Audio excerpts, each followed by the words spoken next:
Meet Tori, the heroine of my debut novel, Call of Matter. You're going to hear an excerpt from Chapter 1, which just dropped for my newsletter subscribers.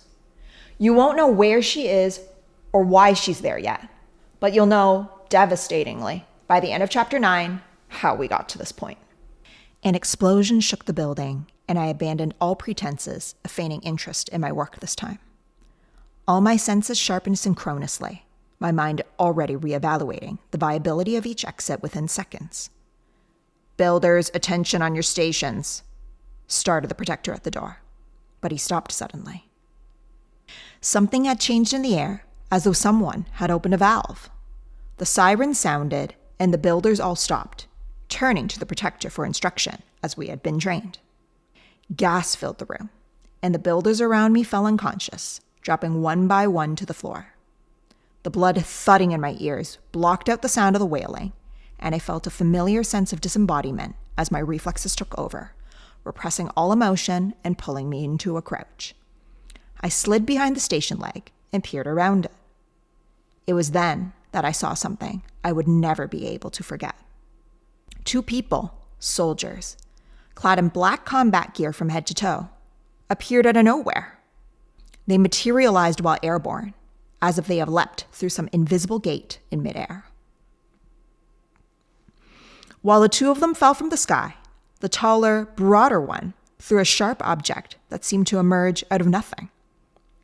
It sliced clean through the protector's neck, his muzzled head sliding off slowly and landing with an unceremonious thump on the ground. And then, instead of hitting the wall behind the protector, as it should have, the sharp object simply vanished. Erastasians. I knew immediately that I must be dreaming. The sleeping builders around me essentially confirmed as much. I kept my eyes fixed on the scene in front of me, hoping that I would still be able to recall the fantastical memory when I woke up.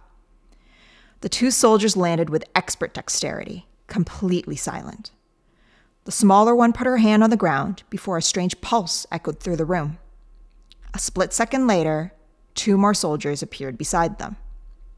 "Comms are out," a male voice said. "Perimeter secure." "Scan complete," announced another. "Negative."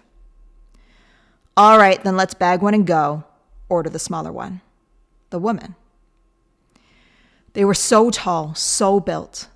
Even without a single inch of skin exposed, I could tell that only pure muscle lay beneath. Especially the men.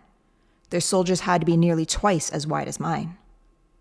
And the way that they moved, so fast, so lithe, so precise. The protector hadn't stood a chance. Something flickered inside of me, but it withered away before I could reach for it. Follow the call. And then, to my absolute bewilderment, the soldiers noticed me.